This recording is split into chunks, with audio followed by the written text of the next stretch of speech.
What kind of man takes in 6 abandoned girls he's never met, sleeps beside a wood stove in an old gas station, and gets mocked by the world for trying to do the right thing? And what if that gas station wasn't just falling apart, but hiding a 400 million secret that could change all their lives forever? This is not just a story about saving children. It's about being saved by them. So if you're someone who still believes in second chances in love, that doesn't ask questions, and in the quiet miracles of everyday courage, you're in the right place. Take a breath and let this story carry you home. Before we begin, don't forget to subscribe to our channel, where every week we bring you real heartfelt storytelling that reminds us. Sometimes it's the people the world forgets who teach us how to live. If you walk away now, they'll freeze by morning. The officer's hand hovered near his belt, not quite reaching for the cuffs, but not retreating either. The man in front of him didn't flinch. Snow swirled around them like whispers from ghosts, a white silence so thick it felt sacred. Jace Walker stood still, his boots planted deep in the powder outside the abandoned gas station, his breath forming clouds in the bitter Montana air. 6 little girls clung to the edges of the broken doorway behind him, eyes wide, dressed in matching gray dresses that looked like they'd been bought long ago for another life, another purpose. He didn't raise his voice. He didn't plead. He just said again, softer this time, "I'm not leaving them." The officer exchanged a glance with his partner, unsure. "Sir, you are not their legal guardian. You have no proof of kinship. No permission to." Neither did the man who left them here. A long silence, the kind that settles deep. The younger officer, maybe 30, maybe a father himself, shifted uneasily. "What's your name?" "Jace Walker." "And theirs?" He looked back at the girls.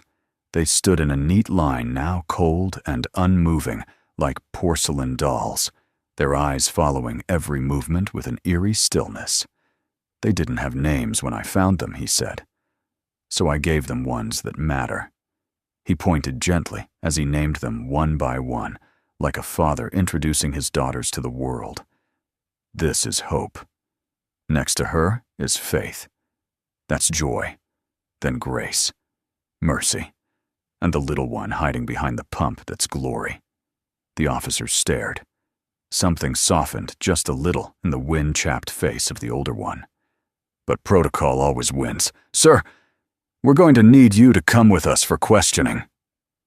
Behind him, one of the girls, the one he'd called Joy, began to cry, not loud, but silent tears that froze before they reached her chin. Jace turned, knelt, and opened his arms. She ran to him without hesitation, burying her face in his chest. "I promised them I'd stay," he whispered only to her, but the words rippled through the cold air like a vow written on stone. 2 days earlier, Jace had pulled off the county road looking for shelter, not salvation. His truck had groaned under the strain of its last 100 miles, and the snow had begun falling harder, as if Montana itself had grown tired of holding back. The gas station had looked like a skeleton of better times, rusted pumps, a country store sign half-eaten by time, and broken windows covered with warped plywood.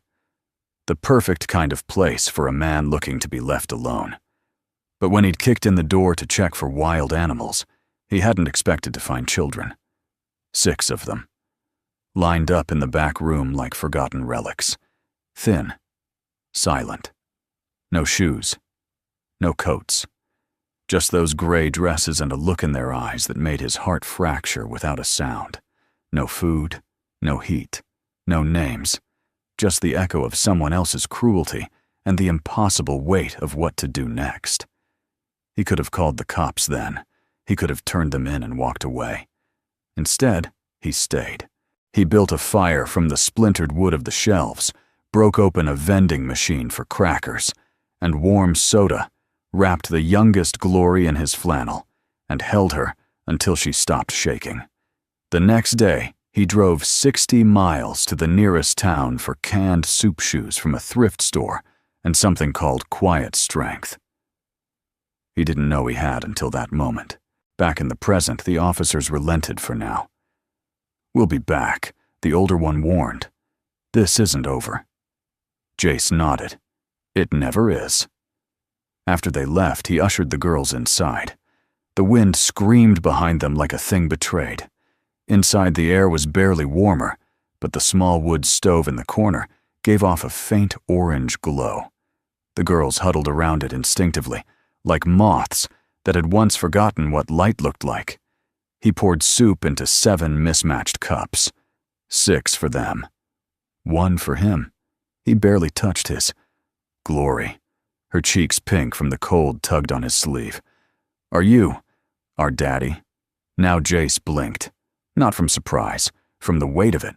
The honesty. The need. "I'm not sure if I'm good enough to be," he said quietly. She studied him for a moment, eyes too wise for her years, and whispered, "You didn't leave. That's better than a lot of daddies." It wasn't praise. It was truth. And it split his heart wide open. That night, as the wind rattled the old gas station walls and snow kept falling in relentless silence, Jace Walker sat near the stove with 6 sleeping girls tucked in under patchwork blankets. He didn't know what tomorrow held, but he knew one thing with frightening clarity. He would not leave. Not again. Not for. The next morning, the sky was a washed-out silver, heavy with more snow yet to fall. The world outside looked like it had been bleached clean, untouched, unbothered, and utterly unforgiving. Inside the gas station, warmth flickered dimly from the stove in the corner. The girls were still sleeping, bundled like caterpillars in second-hand blankets. Jace stood in the doorway, coffee cup in hand, watching the road. They always come back, he thought. And they did. By 9 a.m., the first car rolled in. It wasn't the police. It was worse. Mrs. Deborah Coleman, head of the Concerned Citizens of Waverly County, a self-appointed neighborhood committee with more opinions than compassion, stepped out of her Ford Taurus in a mink coat, too thick for anyone who wasn't trying to be seen. "Lord have mercy," she muttered, looking up at the station like it personally offended her. Still here. She marched through the snow, her boots crunching like she was walking on bones. Jace stepped aside just enough to let her in. He didn't speak. He didn't have to. Inside, Deborah scanned the room with disgust, painted thick on her face. Her eyes landed on the pile of small boots by the stove, then on the makeshift beds lined neatly along the wall. "You've got children sleeping on a concrete floor." Her voice was sharp, weaponized. "I've got children sleeping safely," Jace replied evenly. She turned to him. "You are not trained. You are not licensed. You are not qualified." He didn't flinch. Neither was whoever left them here. Her lips tightened. "What you're doing is foolish, Mr. Walker. Illegal, even." Jace shrugged. "I don't see anyone else lining up to care." By noon, word had spread. The gas station was now a local curiosity. Not quite a scandal. Not yet a miracle. People stopped by. Not with help. With cameras. With stares. With folded arms and whispered judgments. One man, someone Jace vaguely remembered from the hardware store 2 towns over, leaned on the hood of his truck and chuckled to a friend, loud enough for Jace to hear. "Look at that, gas pumps are dry, but he's refueling on pity." Another voice. "Bet he's doing it for attention, or a lawsuit, or guilt money." Jace didn't answer them. He was too busy slicing apples into 6 bowls with a dull knife. But the whispers grew legs. By the 3rd day, a tabloid blogger from Missoula showed up snapping photos without permission. The article that followed was titled, "Montana Mechanic," or "Messiah the Gas Station Guardian of 6. The town's Facebook group exploded with debate. Some comments were kind, most were not. But the worst came from someone Jace used to know. Jace. The voice stopped him mid-step. He turned soup can in hand to see Leah Carver standing by the open door, snowflakes in her blonde curls, her hand stuffed into designer gloves. She looked almost the same, except sharper now, like a memory that had been honed into something too clean. Jace hadn't seen her in almost 6 years, not since she left town to marry the banker who had once denied Jace a loan for a body shop. Leah looked around and frowned. So it's true. You're actually doing this. He didn't speak. She took a step closer, eyes darting between the girls who were giggling over a puzzle in the corner. You're not well, Jace. You haven't been since. She didn't finish. Didn't have to. He set the can down. I'm not doing this because I'm broken, he said calmly. I'm doing it because they are. That shut her up for a moment. You could have had a life, she finally said softer this time. A real one. A family. Jace glanced toward the girls. Hope was braiding Mercy's hair while Glory hummed tunelessly to herself. I do have a family, he said. Leah shook her head. You're being mocked across the whole county. They think you've lost it. Then let them talk, Jace answered. I'd rather be mocked for doing something than praised for doing nothing. That night, Clara Bennett showed up unannounced. She looked tired, determined, and cold, her wool coat dusted with snow cheeks flushed. I got a call from Child Protective Services, she said, stepping inside. They're preparing a formal investigation. Jace nodded. I figured. They'll try to remove the girls. He didn't answer, just turned back to stir the pot on the stove. Clara walked closer, her tone softening. I also saw the article, she added. Half the town thinks you're a lunatic. He cracked a tired smile. That's generous. She hesitated. But the other half, they're watching. Quietly. Hoping you're not. Not what another man who disappoints these girls. That hit deeper than he expected. He met her eyes. I'm not leaving Clara, no matter what papers they wave in my face. She studied him for a moment, then nodded. I brought you something. She pulled a folder from her bag and laid it on the counter. What's this paperwork? For temporary guardianship. If you sign it, I'll help you file. It's not a guarantee, but it's a start. Jace blinked, surprised. Why are you helping me?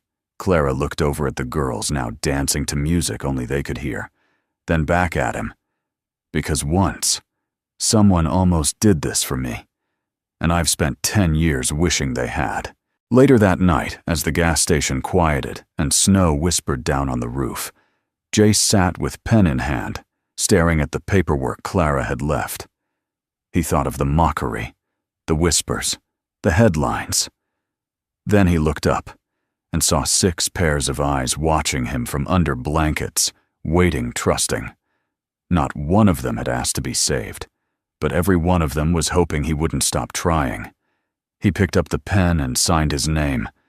Slowly, deliberately, like a man who had nothing left to prove and everything left to give. Clara Bennett hadn't planned on ever stepping foot in Waverly County again. Not after what happened. Not after what was taken. But grief, like snow, has a way of settling in cracks long after the storm has passed. And sometimes, fate doesn't knock. It barges in wearing a second-hand flannel, holding a sleeping child in one arm and a world of questions in the other. Her car bumped down the icy back road toward the gas station she'd heard too much about in too little time.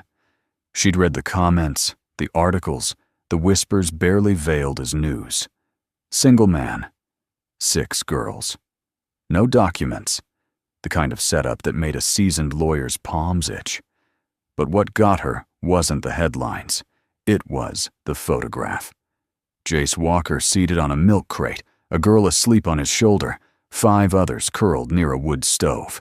The man didn't look like a savior. He looked like someone who had nothing left to give, and had chosen to give anyway. Clara gripped the steering wheel tighter.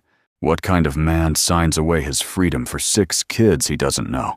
The kind I would have begged for 10 years ago.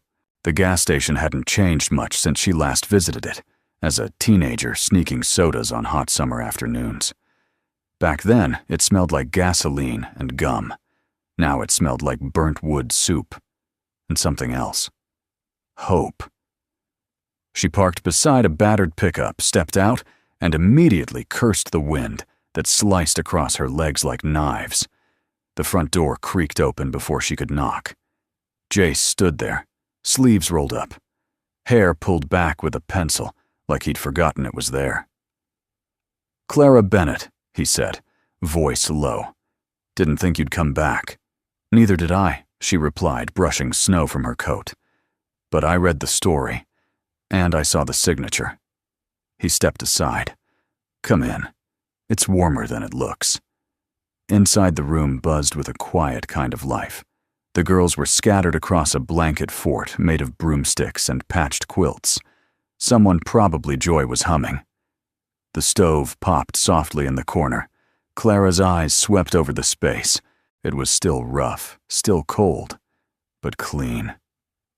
Safe. "Soup," Jace offered, holding up a dented ladle. "I don't eat food that comes out of a can with no label," she replied, then paused. "But I'll make an exception today." He chuckled, just barely. "Fair warning, it tastes like survival." They sat at the table, a plank of plywood balanced on 2 crates, and shared soup like people who didn't quite know how to speak without armor. Jace broke the silence first. "You were a lawyer for child welfare, right?" "I was," Clara said, "until I wasn't." He nodded, as if that explained everything. It didn't. But she didn't push. She pulled a folder from her bag and slid it toward him. "This is the full petition for temporary guardianship. With everything you've signed so far, we've got a real chance. But we'll need more. Like what character witnesses, photos, evidence that this isn't whatever people think it is." Jace stirred his soup eyes, fixed on a spot just past her shoulder. "I didn't plan any of this," he said. "I was just looking for a place to fix my truck. Then I heard them crying behind a locked door. That sound, it doesn't let you walk away." Clara didn't say anything. She didn't need to, because she knew that sound. Because once, a long time ago, she'd walked away from a child, crying behind a door, a courtroom door slammed shut by bureaucracy and sealed by her own self-doubt. "You're not like what I expected," she said quietly. "What did you expect?" Jace asked, brow raised. "Someone reckless, desperate, maybe dangerous." He laughed, dry and tired. "Oh, I'm all 3. Just not in the ways they think." Then came the line she didn't expect, the one that rooted itself in her chest. "I wasn't trying to be a hero, Clara. I was just trying not to be another man who didn't stay." That silence after. That's when she knew she was in the wrong story for too long. Later that afternoon, Clara stayed to help teach the girls. They sat in a circle with books that had seen better decades, sounding out words like family, safe, and belong. Mercy climbed into Clara's lap without asking. She didn't say anything, just leaned in. Trusted. That more than any legal testimony was evidence. At dusk, Clara rose to leave. Jace walked her to the door. "You're good with them," he said. "I used to think I would have made a good mother," she said, almost to herself. Then she looked up at him. "But maybe I was supposed to be something else. Something smaller, more precise, a patch instead of a hole." He nodded, understanding. "Patches hold things together." She hesitated, then asked, "Will you be here tomorrow? Where else would I go?" And it wasn't just an answer. It was a promise. Back in her car, hands on the wheel, Clara didn't turn the key right away. She sat there as the snow began to fall again, soft and slow, like the world was erasing everything ugly and leaving only what mattered. In the rearview mirror, the gas station glowed dimly behind her, not bright, not new, but alive. And for the first time in years, Clara Bennett smiled. Not because she'd found a case worth fighting, but because maybe, just maybe, she'd found her way home. It was Mercy who found the shoes. They'd been tucked away in a box under the counter beside a rusted wrench and a family of spiders who'd long since claimed the corner as their own. 6 pairs of tiny shoes, dusty, mismatched, some missing laces, but still whole, still waiting. Daddy Jace, she called, holding up a single boot too big for her foot, but hugged tight to her chest like a treasure. He was crouched by the wood stove, feeding in a few broken chair legs. The chill was setting in again. Montana winters didn't forgive or forget.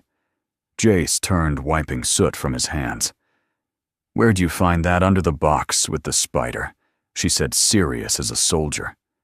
He took the boot from her, turned it over. The leather was cracked, but the sole was sturdy. He smiled the kind of smile that didn't quite reach his eyes, but warmed the room anyway. "You found gold, Mercy. Real gold." She grinned and ran to tell the others. By noon, the gas station had turned into a makeshift cobbler shop. Clara returned just in time to see 6 little girls standing in line as Jace measured feet with a string, using a pocket knife and needle thread to repair the boots. Clara stood at the door, arms crossed, watching him. "I thought you were a mechanic," she said. Jace, eyes focused on stitching, replied without looking up. "I was. But every job's the same when it comes down to it. Find what's broken. Fix it the best you can." She walked closer, knelt beside him. "Those stitches are crooked." He smirked. "So is life." That afternoon, Clara pulled out some books she'd picked up at a thrift store in town, the Velveteen Rabbit Charlotte's Web Herald and the Purple Crayon. The girls gathered around like moths to a flame, their giggles and whispers bouncing off the walls of the old station like music. When it came time for reading practice, Clara handed out flashcards she'd made. "Who can read this one?" she asked, holding up the word family. Joyce squinted, then whispered, Fa, family." Clara smiled. "That's right. What's it mean?" Faith asked, serious as always. Clara hesitated, then looked at Jace, who was listening from the counter. He answered quietly, "It means you don't have to be alone anymore." The room fell still. Not in sadness, but in something heavier. Reverence. Even the wind seemed to pause outside. That evening, as the girls played sock puppets with gloves too large, Clara helped Jace tidy the supply shelf. They worked side by side, quiet, until Clara finally broke it. "Why did you really stay?" she asked. He didn't answer right away, just folded a towel with more care than necessary. "Because I've walked away from too many things," he said. "And I know what it costs." She looked at him. "Regret, no." Silence. She frowned. "I don't follow." He turned to her, voice low.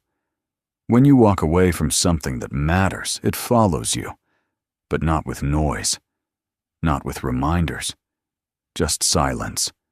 The kind that shows up at night, that wraps around your chest when you're trying to sleep, that makes you wonder who you could have been if you'd stayed." Clara swallowed. The words hit too close. "I know that silence," she whispered. "I figured you did," he said. That night, after the girls had fallen asleep beneath a ceiling patched with cardboard and prayers, Clara sat by the stove journal open on her lap. Jace handed her a cup of weak cocoa warm water and half a spoon of powder. "It's terrible," he said. She sipped. "I've had worse. Divorce cocoa is worse," he chuckled. Then quietly, "Why'd you stop practicing law?" She stared into her cup for a long moment. "There was a boy," she said finally. 10 years old. Foster system. Abused. I fought like hell to get him out of that home. I had proof. Testimony. Everything. But the judge," her voice cracked. "He didn't want to disrupt placement." "What happened?" She looked up, eyes sharp now. 2 months later, the boy ended up in the ER. I quit a week after. Told myself I'd never fight a losing battle again. Jace leaned back. And yet, here you are. She nodded. Because this doesn't feel like losing. He looked over at the 6 small bundles curled up on the floor. No, he said. It feels like the first time I've done something that matters. Near midnight, a knock came at the door. Jace tensed. Clara stood. He moved to open it slowly. A man stood in the snow, tall and lean with a badge on his belt and exhaustion in his eyes. "Mr. Walker?" he asked. "I'm Agent Darius Cole, DHS." Jace stepped aside. "You're late. You missed the soup." Agent Cole cracked a faint smile. "I'm not here for the food. I'm here about the girls." Clara stood behind Jace, arms folded. "They're safe," she said quickly. "And we've filed for temporary custody. I'm not here to remove them," Cole replied. "I'm here because someone else is looking for them." Jace stiffened. "Who?" Cole hesitated. "I can't say yet. But you need to be careful. Whatever this is, it's bigger than a custody case. And it's not over." He handed Jace a card. "Call me if anything changes." As he turned to go, Glory stirred in her sleep and murmured, "Don't let him take us, Daddy." Jace closed the door slowly behind the agent, heart pounding. Clara turned to him. "Jace," she said, "what have you stepped into?" He didn't answer. Because for the first time since this all began, he realized something terrifying. He wasn't just protecting 6 little girls. He was standing in the middle of something buried deep, long forgotten. And someone somewhere wanted it to stay that way. The knock from Agent Cole had unsettled something more than the frost-laced windows. It rattled the floorboards beneath Jace's boots. All night he sat awake by the stove, one hand resting on the base of his mug, the other on a flashlight, eyes never far from the front door. Snow kept falling. By morning, Clara stirred to find him still in the same position, same silence, same storm inside. "You didn't sleep," she said. He looked up. "Didn't know if I should." Clara joined him at the table, her hair pulled back in a loose braid, tired but composed. "Agent Cole wasn't lying," she said. "I did a little digging. Someone filed a request with DHS under sealed records, trying to trace 6 minor females. No birth certificates abandoned on government property." "That's specific," Jace muttered. "Too specific," she agreed. "And that property? This gas station? It was once owned by the Department of Energy, leased out, then abandoned during budget cuts. But the lease was never finalized, meaning technically this building still belongs to the federal government." Jace exhaled slowly. "You're telling me I'm squatting on federal ground while raising 6 unregistered minors?" She met his gaze. "I'm telling you someone out there knows more about this station and those girls than we do." It was Hope who noticed the hatch. She was sweeping the back corner with an old broom Clara had bought at a church sale. When the bristles hit the floor beneath the metal shelves, they caught on a lip of wood that clicked faintly. "Daddy Jace." She called the floor, made a noise. He came over, knelt down, and began clearing aside the dust. The others gathered behind him, curious and wide-eyed. What he uncovered was a trapdoor, not locked, but bolted with age. It took a crowbar, 2 grunts, and a cloud of stale air before the door creaked open. A wooden staircase descended into shadow. "No way," Clara muttered behind him. "A cellar. It's not on any blueprint," Jace said. Clara glanced at the girls. "You 6 stay upstairs. No exploring without permission, no matter what." They all nodded. Even Glory, who never liked to listen, sat down with her arms crossed, visibly pouting. Jace clicked on his flashlight. Clara followed with hers. Each step groaned like it was remembering someone else's weight. The cellar was small, not much taller than Jace, maybe 15 feet across. The walls were concrete, stained and old.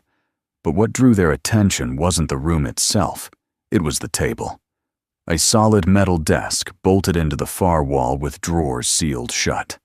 And above it, a corkboard still pinned with faded notes, strings, photographs, a spider's web of half-told stories. Jace swept the dust from the table's top, revealing an emblem burned into the metal, a crest surrounded by the letters USWP, United States Witness Protection. Clara gasped. This wasn't just a gas station, she whispered. This was a safe house. Jace opened one of the drawers with a jerk. Inside was a single black notebook locked with a clasp. Clara picked it up. On the spine it read, Assets, 1987, 1996, Region 4. Jace, she said slowly. This place it was used to hide people. Maybe even money. Maybe even families. He looked around the room again this time with new eyes. The reinforced doorframe, the cement foundation, the hidden entry. This was meant to survive anything he muttered, and maybe hide something worth everything. That night after dinner, Clara sat at the table with the notebook in front of her, turning it gently in her hands. Jace stood nearby, arms folded. We can't tell anyone yet, she said. You think it's connected to the girls? I think it's too much of a coincidence that 6 girls clearly related ended up here in a facility once used to protect families in high-risk cases. Jace sighed. So what are you saying?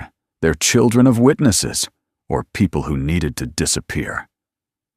Mercy wandered over, clutching her teddy bear made from a cut-up sweater. She climbed into Jace's lap without a word, resting her head on his chest. He ran a hand through her tangled hair, staring into the fire. I don't care where they came from, he said. They're mine now, however long I get to keep them. Clara didn't argue, because in her heart, she agreed. Later that evening, Jace returned to the cellar alone. He took a lantern, and the notebook sat cross-legged on the cement floor. Slowly, he pried open the clasp. Inside were pages of names, dates, symbols, cryptic codes, bank routing numbers, notes about asset transfer protocols. Then tucked in the back of folded paper, handwritten. He opened it. To whom it may concern. If you're reading this, the system failed again. We built this place for people who had nowhere else to go. People running not from justice, but from the broken places between laws. There's more here than gas and oil. And if you found the girls, protect them. They're not what the world thinks they are. Don't trust the man who knocks twice. No name, just an initial. R. Jace stared at the letter for a long time. His hand gripped the edge tighter with each line. Then he heard it. A knock. Soft. Measured. Twice. From above. He shot up, notebook still in hand, and sprinted up the stairs 2 at a time. When he burst through the hatch, Clara was already standing by the door. It's him again, she said. Jace froze. Agent Cole. She shook her head. Someone else. Said he was sent by DHS. He stepped beside her and looked through the window. A man in a gray overcoat, standing too still, holding no badge, no briefcase, just a thin smile. Jace's stomach dropped. Don't open that door, he said. Not yet. Behind them, the girls were quiet. Watching. Somewhere in the corner, the notebook trembled slightly in Jace's hand. Or maybe it was just his grip. He wasn't sure what scared him more. The secrets buried beneath their feet. Or the men who wanted to keep them there. The man in the gray coat didn't knock again. He just stood there perfectly still, while the snow clung to his shoulders like it had been invited. His hands stayed in his pockets, his face unreadable behind a polite smile that didn't match the cold in his eyes. Jace didn't open the door. He didn't have to, because some men don't come to talk. They come to wait. Clara stepped beside him, whispering low. That's not DHS. No badge, no ID. And his shoes. Jace followed her glance. Italian leather. Wrong for this weather. Wrong for Montana. Too right for something darker. The kind of man who didn't care about frostbite because the cold never touched him. The kind of man who brought storms with him. They waited for 30 minutes. The man never moved. Never knocked again. Eventually, he turned slow as molasses and walked back to a nondescript black sedan parked by the tree line. Jace watched until the red glow of brake lights vanished down the snowy road. He didn't say a word. Clara did. "We need to go to the sheriff." Jace shook his head. "No jurisdiction over federal property." Then Agent Cole. "He already said too much just showing up." She crossed her arms, frustrated. "So we do nothing." He turned to her eyes hard. "We do what we've been doing. We keep them warm. We keep them safe." He glanced toward the girls now playing quietly with puzzles on the floor, every one of them pretending they hadn't seen the man through the frosted glass. But kids don't unsee things, and neither did Jace. That night the temperature dropped hard, the kind of cold that made windows groan and pipes stiffen, the kind that cracked wood and nerves.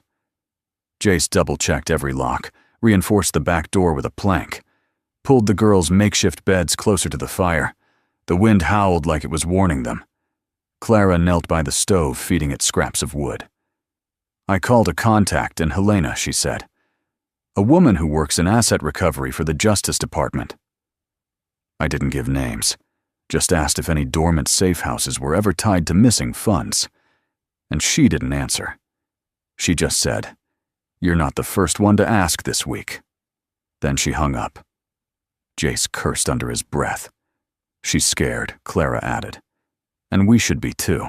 Just after midnight, a crack sounded outside. Not thunder, not wind, metal, twisting. Jace grabbed the crowbar he'd kept near the stove. Clara moved to the girls, gathering them, shielding them instinctively. He crept to the side window and peeked through the crack in the curtain. The propane tank had been tampered with. Not exploded, not yet, but the valve was wide open, hissing into the wind. It was a message. They could have destroyed the place, but they hadn't. Not because they were merciful, because they wanted something first. Jace dashed outside, teeth gritted against the cold, and shut the valve tight with frozen fingers. When he came back in, he slammed the door hard enough to shake the walls. "They're done knocking," he said. "Now they're warning." Clara swallowed. "Then what do we do?" He looked down at his hands. The burn on his palm from the frozen metal was already blistering. "We don't scare easy," he said quietly. The next morning the girls woke up to pancakes, burnt ones, made from expired mix and love. They sat cross-legged in a circle, devouring them with sticky fingers and wide smiles. Joy looked up at Jace. "Why'd you make us pancakes?" He smiled. "Because I want you to remember that even on the scariest nights, we eat together in the morning." Clara watched him from the counter. The girls didn't know about the open tank, or the man in the coat, or the ledger hidden beneath the floor. They only knew warmth and love. That had to be enough. Later that day, the storm moved in heavy. Thick snow, whiteout conditions, the kind that cut you off from the rest of the world. Perfect for people who didn't want to be found, or for those who were about to be. As the wind pounded the walls, Clara sat with the ledger on her lap, flipping pages with surgical precision. Jace carved wood near the fire, not for warmth, but to keep his hands from shaking. He looked up. Any luck? Clara hesitated, then held up a sheet with a circled date and a routing number. "There's a line here, marked pending reassignment. Same year this station was decommissioned." Jace frowned. "Pending what funds?" "Nearly 400 million. Frozen in a shell account. The file was supposed to be transferred to a new identity, but it never was. You're saying it's still sitting there. If this book is accurate." "Yes, untouched. Waiting." Jace shook his head slowly. "And whoever came here knows it's buried somewhere in this place," Clara finished. "And that we're sitting on top of it." Outside, the storm thickened. Snow plastered the windows white. Inside, the fire crackled loud against the silence. Jace stood, walked over to the stove, and stared at the flames. Then he said something so soft, Clara almost missed it. If this money is the reason they were left here, I don't want it. I just want them safe. She rose to stand beside him. They're not safe, she said. Not until we understand what this place really is. He looked at her eyes worn. You still want to walk away. She met his gaze. I did, years ago. From a boy I failed to protect. I promised myself I'd never fight a losing battle again. This isn't a losing battle, Clara, he said. No, she agreed. It's the one worth losing everything for. As night fell, the girls gathered around the stove for stories. Jace pulled them in close, wrapped in one blanket, hearts thumping in quiet harmony. Outside, the storm raged on. Inside, there was fire, not just in the stove, but in the man who had nothing left, and gave everything anyway. It was just before dawn when Mercy spoke. Not with a whisper, not with a glance, but with words so clear and so painfully honest that they stopped Jace cold where he stood. I know you're scared, she said softly from her little pile of blankets near the stove. But we're not. The fire was low, barely casting enough light to color the girls' sleeping faces, all except hers. Jace turned, blinking through the exhaustion. He'd been up again all night listening for sounds the wind didn't make. What did you say, sweetheart? He asked, kneeling beside her. Mercy looked up at him, eyes impossibly wide, too wise for her 7 years. Her voice was like glass, delicate but sharp enough to pierce something deep. I'm not scared if you're here, because you're the first one who didn't look at us like we were a mistake. Those words hit him harder than the threat outside, harder than the man in the gray coat, harder than any storm, because they're wrapped in patched-up wool and sleeping beside a gas heater was the only kind of truth that mattered, the one that didn't ask to be spoken but needed to be heard. He swallowed thickly. I'm not going anywhere, Mercy. No matter what. She didn't smile. She just nodded, because she'd already believed him. Later that morning, while the girls sipped hot water with sugar and Clara reviewed federal safehouse records on her laptop, Jace found himself staring out the window, watching snowdrifts rise like slow, silent waves. Mercy's words echoed in his chest. Not a mistake. No one had ever said that to him. Not even his own father. Especially not after he'd dropped out of the fire academy. Especially not after he'd watched his own family's car disappear in a flame-soaked ditch the night that ended the first life he ever knew. He hadn't saved them. So he'd spent 10 years drifting, fixing engines and sleeping in his truck, pretending motion was the same as healing. Then 6 little girls came from nowhere, and suddenly staying put felt like the only road left worth walking. Clara looked up from her screen. We've got a problem. Jace turned. You mean besides the ones we already have? She ignored the sarcasm. I traced the ledger's routing numbers. There's a holding company in Delaware tied to a series of shell corporations. One of them is still active and filed a motion this morning to reclaim property connected to a former federal installation in Montana. Reclaim, he echoed. You mean?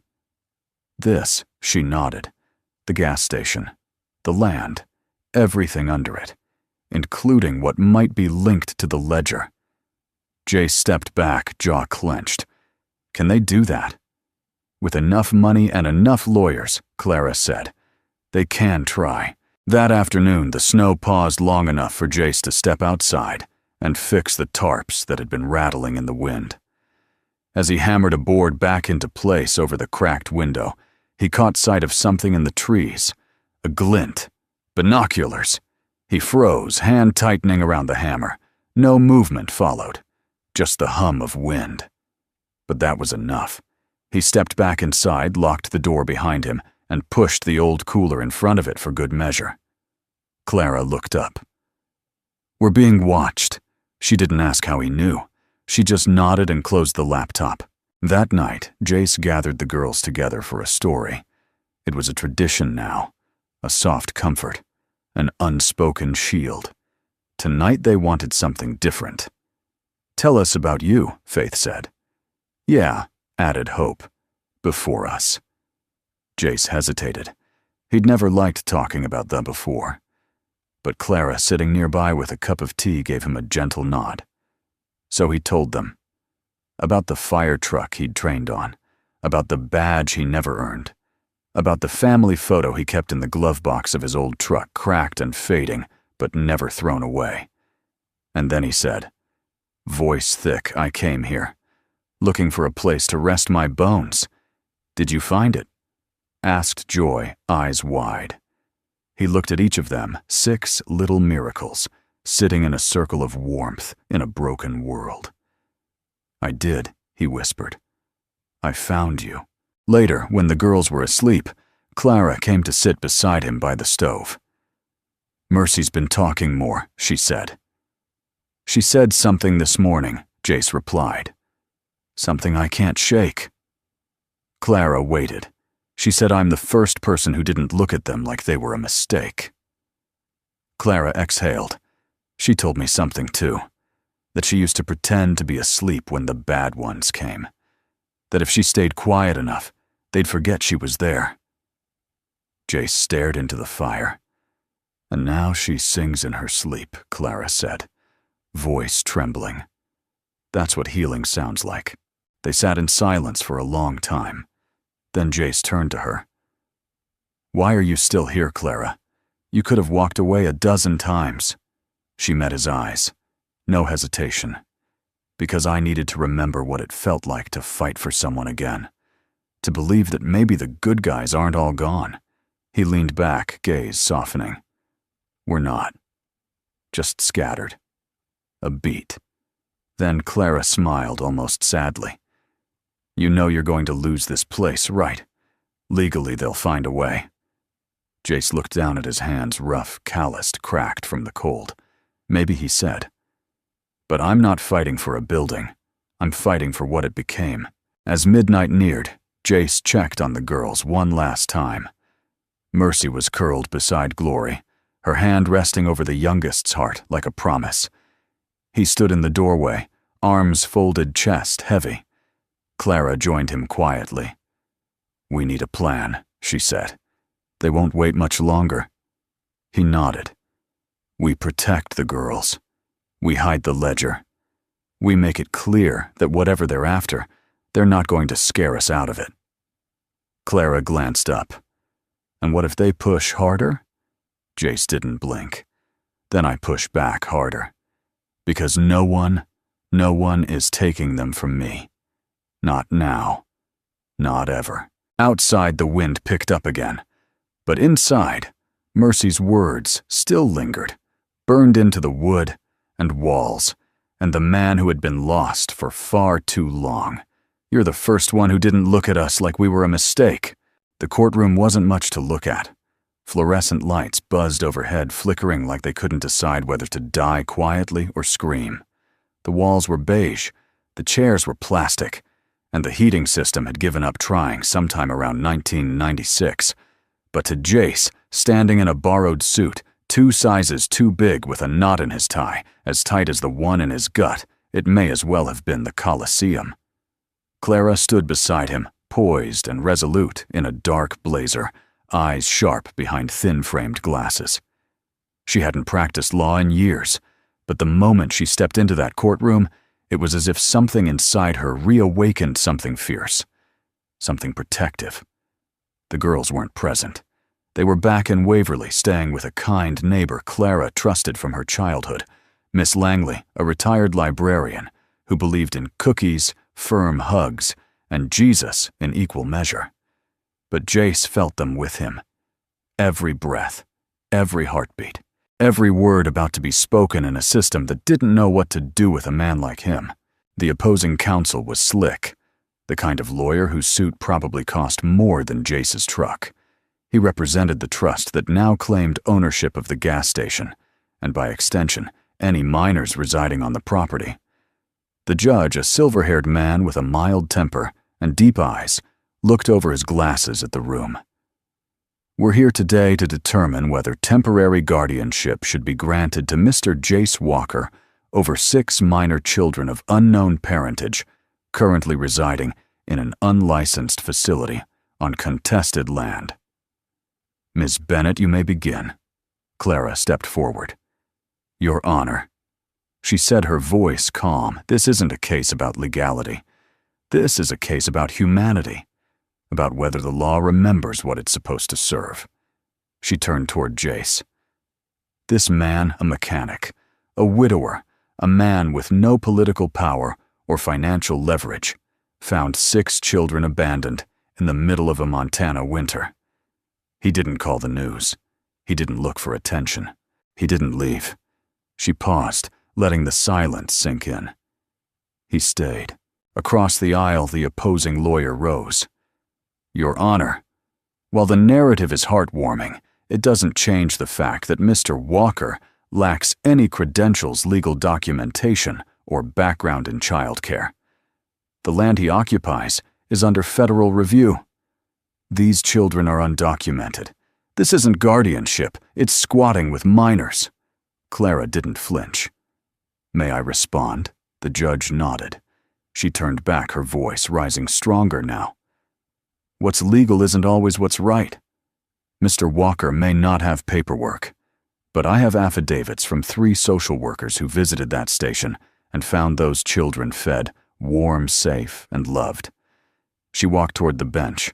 I have photos of homework done, of shoes stitched, of bruises healing not caused by him, but by whoever left them behind.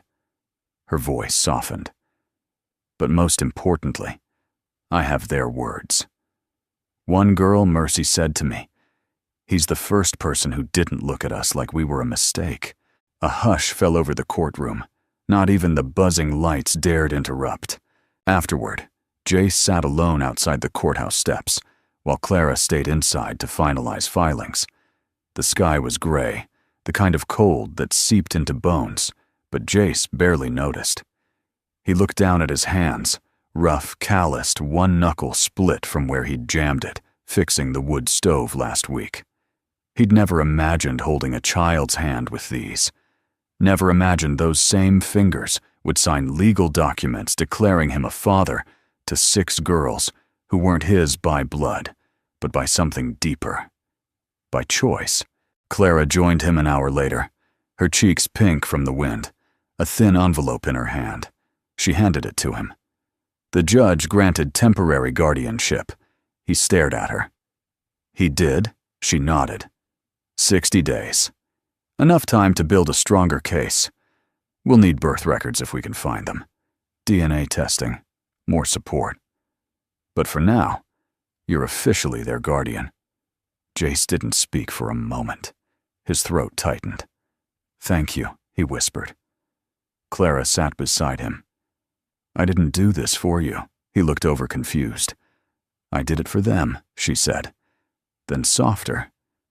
But maybe also for the part of me that still believes people like you deserve to win. Back at the gas station, the girls were waiting. As the truck pulled in, they rushed to the door, faces pressed against the glass. Hope opened the door before Jace could even knock. Are you our real daddy now? She asked.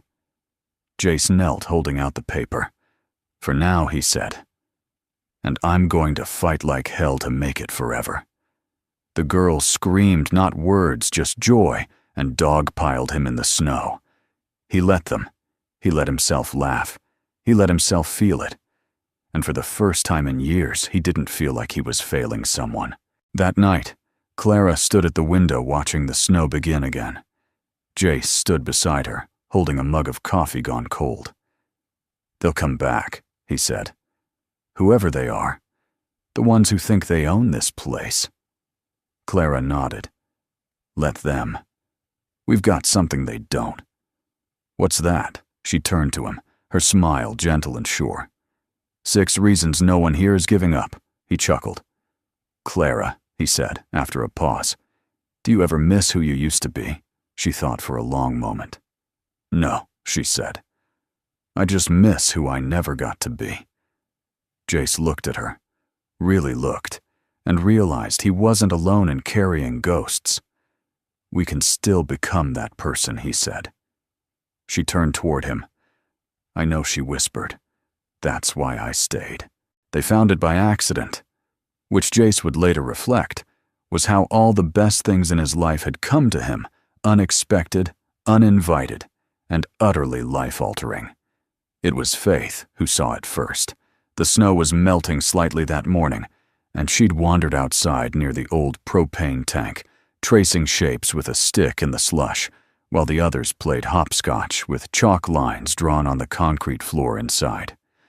"Daddy Jace," she called. "There's a weird patch of snow here. It's not melting like the rest." He looked up from the workbench, where he was tightening the last screw on a makeshift bunk bed, and stepped out into the crisp air. The wind had softened the sky bright with a rare winter sun. The girls called it their blue sky day. It was the first time in weeks the world didn't feel like it was pressing down on them.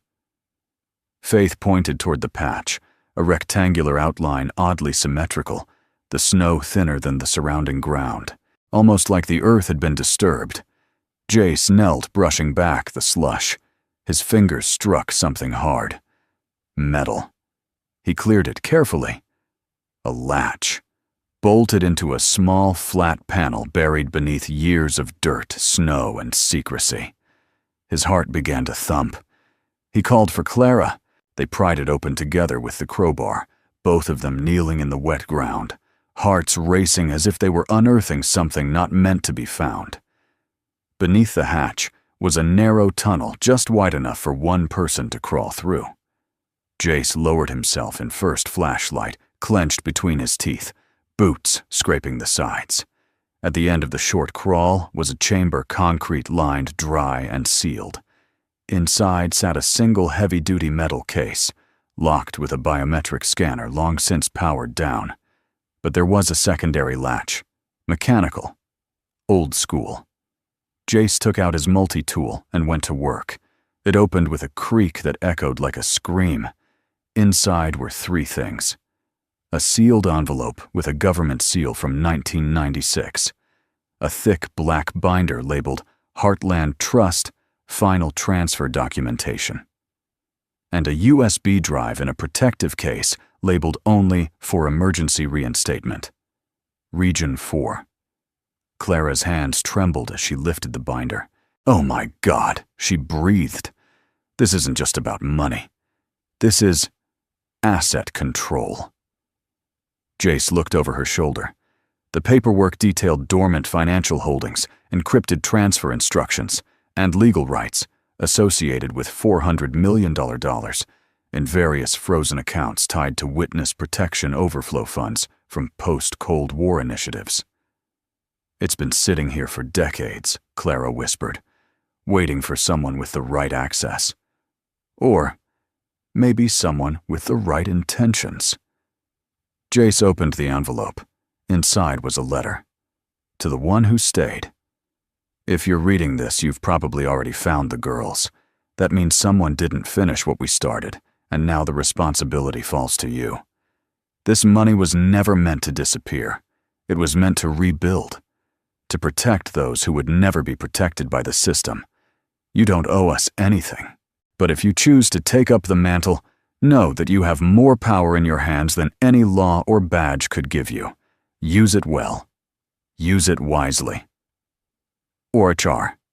No signature, just the single initial again. R. Clara exhaled slowly. They built this place to hold something bigger than just secrets. Jace nodded. They built it for a second chance. Back above ground, the sky had shifted. Clouds were rolling in. Another storm was on its way. Jace and Clara stood side by side, staring at the now sealed hatch. "What do we do with it?" Clara asked. Jace didn't answer right away. Then, "We don't run. We don't sell. And we sure as hell don't bury it again." She turned to him. "You want to use it? I want to use it for what it was meant for," he said. to build something permanent, a place for them, for others like them. Clara hesitated. That kind of money draws attention, Jace. The wrong kind. He looked at her eyes steady. Then we use it loud enough that no one can take it away. 2 days later, with legal help from Clara and encrypted access assistance from Agent Cole, who returned once he realized Jace and Clara had outpaced even the government's understanding, they triggered the reinstatement protocol for the Heartland Trust. The transfer didn't go to Jace. It went to a newly established foundation House of Six, a non-profit chartered for the care, education, and long-term placement of abandoned or undocumented minors. Clara filed the articles of incorporation herself. Jace refused to have his name listed as founder, but everyone knew whose hands had built it. The next morning, Jace stood in front of the mirror in the back room, adjusting the collar of a clean flannel shirt. Clara leaned in the doorway, arms crossed. "You nervous?" she asked. He shrugged. "I've fought fires, changed brakes on trucks in the dead of winter, raised 6 girls who think syrup goes on everything. Nervous doesn't begin to cover it." She smiled. "You're going to be great." Outside, the townspeople had gathered. What started as suspicion had turned to curiosity, then slowly to respect.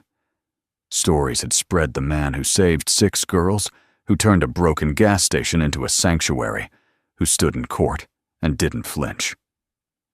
Now a banner hung over the front awning, House of Six, Grand Opening Ceremony. Jace stepped outside.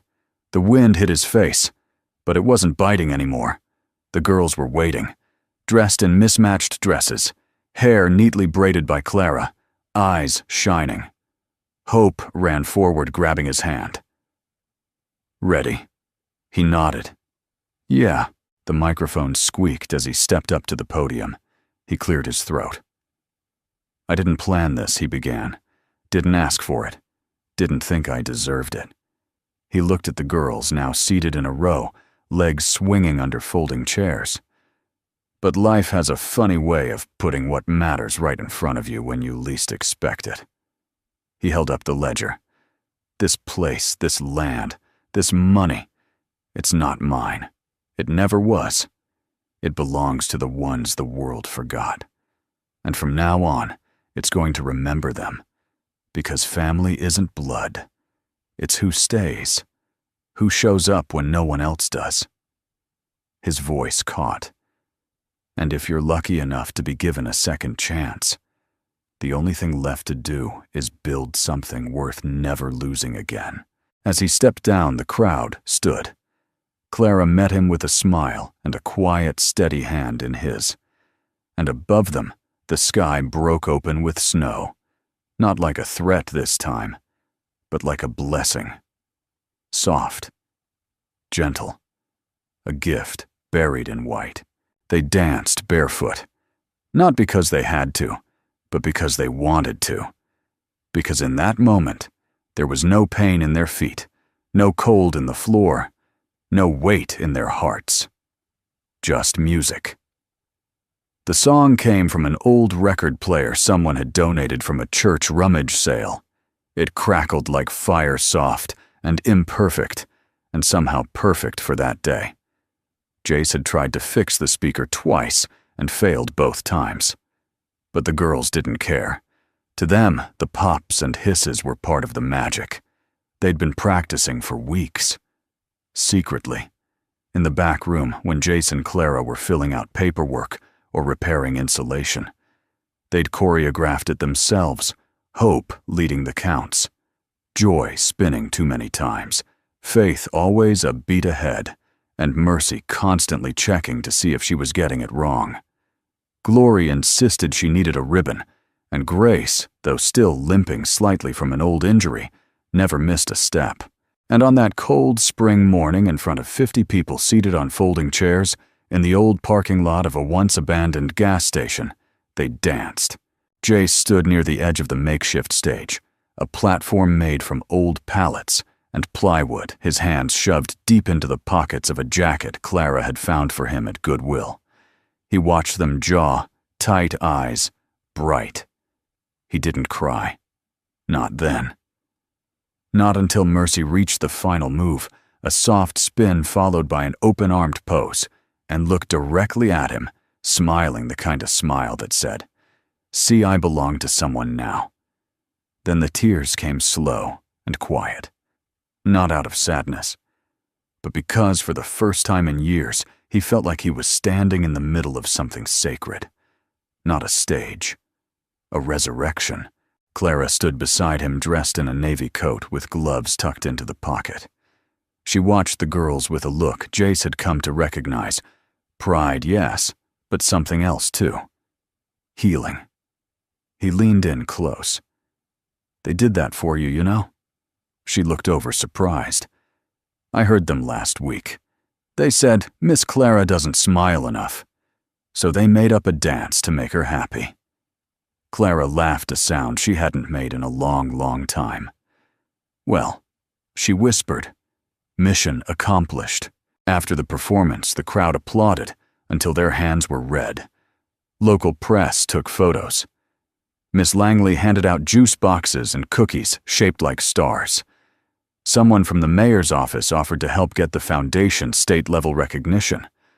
A nearby rancher offered lumber. A retired teacher volunteered tutoring hours.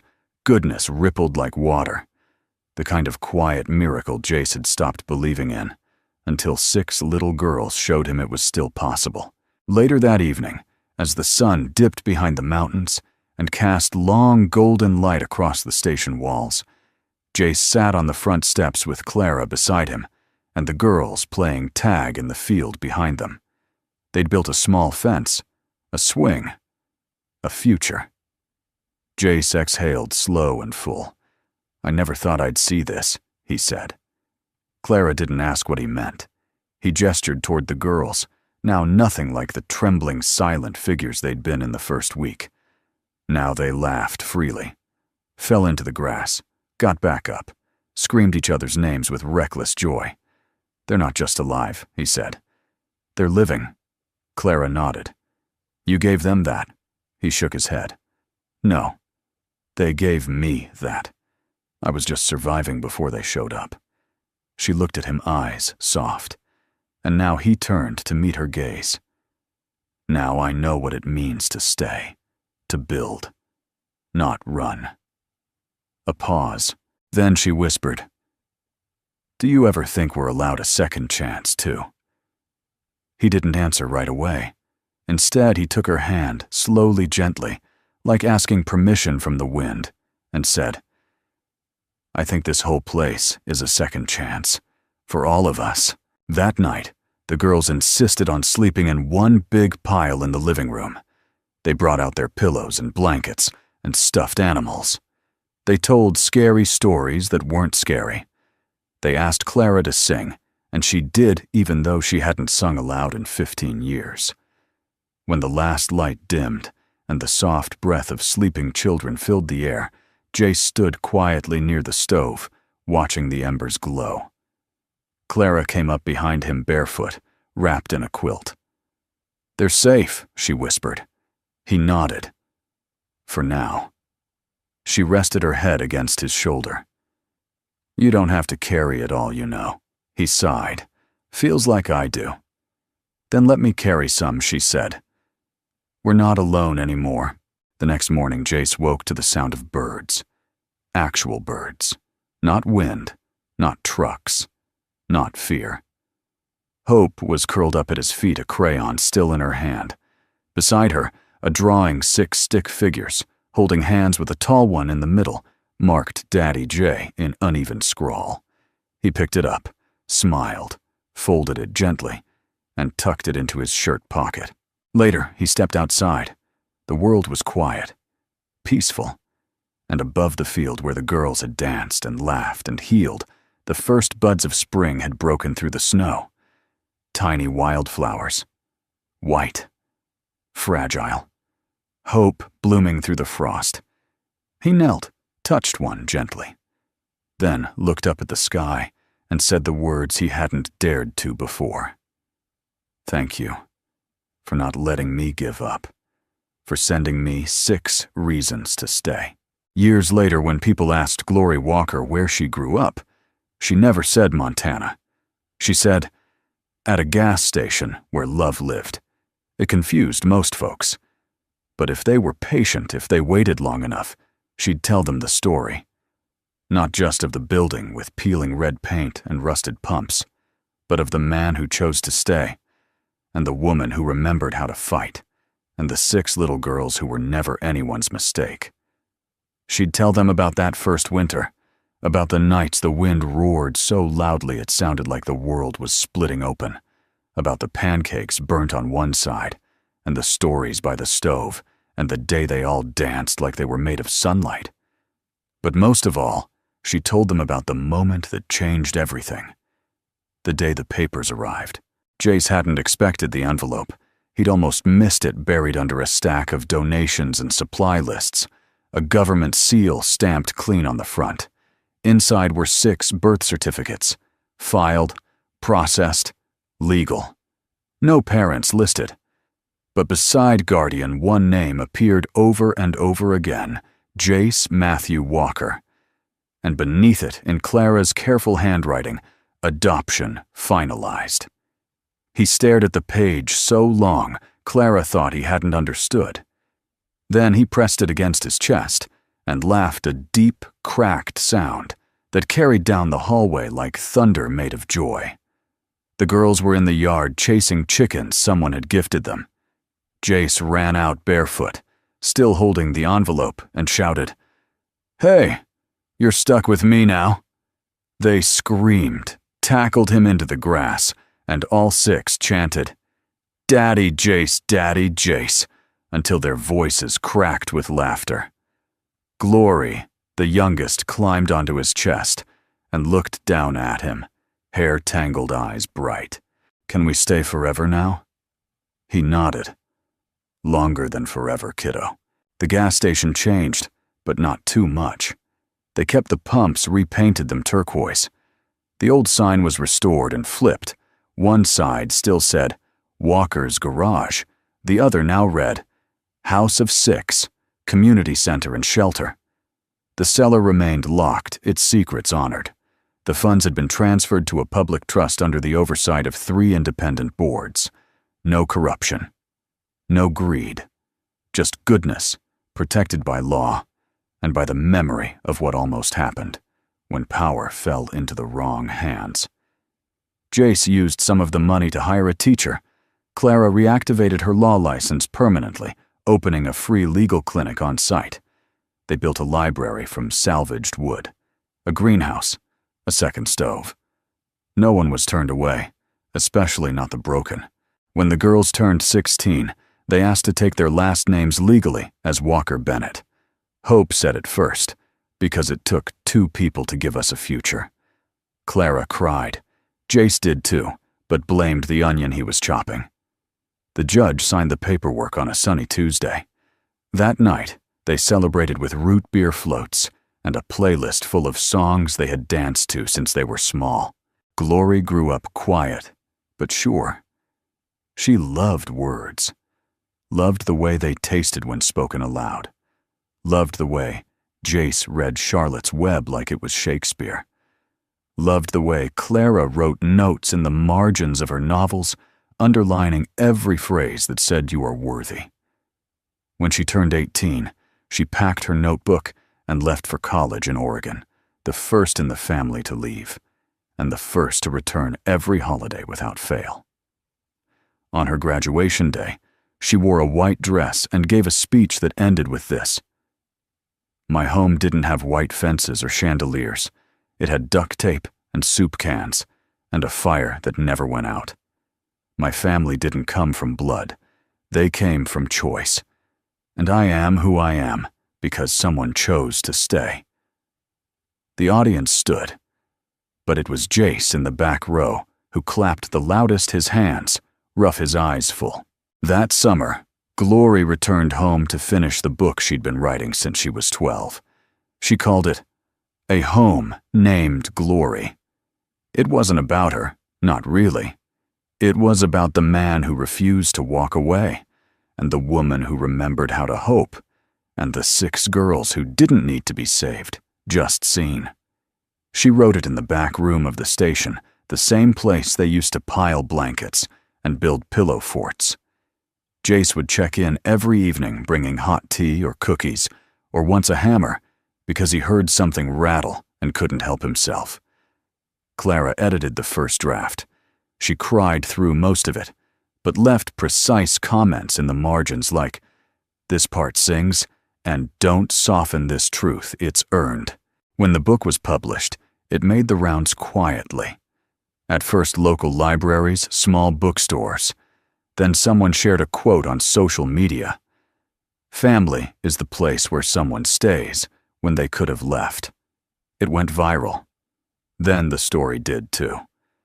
And suddenly, the gas station in Waverly became a symbol, not of trauma, but of transformation.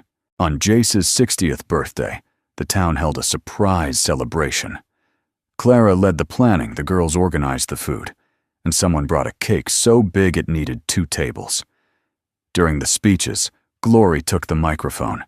She looked at the man sitting in a flannel shirt with paint on his hands and love in his eyes. This place, she said, was never about charity.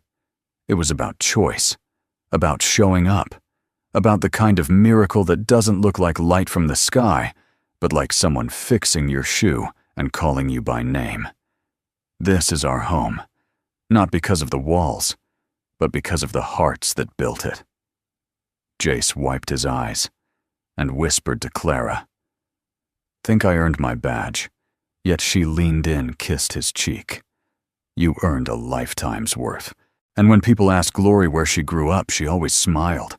At a gas station, she'd say, "But really, in a miracle someone chose to stay inside." If this story touched your heart, we'd love to know where you're watching from. Drop a comment below and tell us what part of the world are you listening in from today. And if you believe the world needs more stories like this, more kindness, more love, more reminders that goodness still exists, then go ahead and subscribe to our channel. We'd be honored to have you with us on this journey. From all of us here, thank you for spending your time with us. You being here means more than you know. Until next time, stay kind, stay hopeful, and never stop believing in quiet miracles.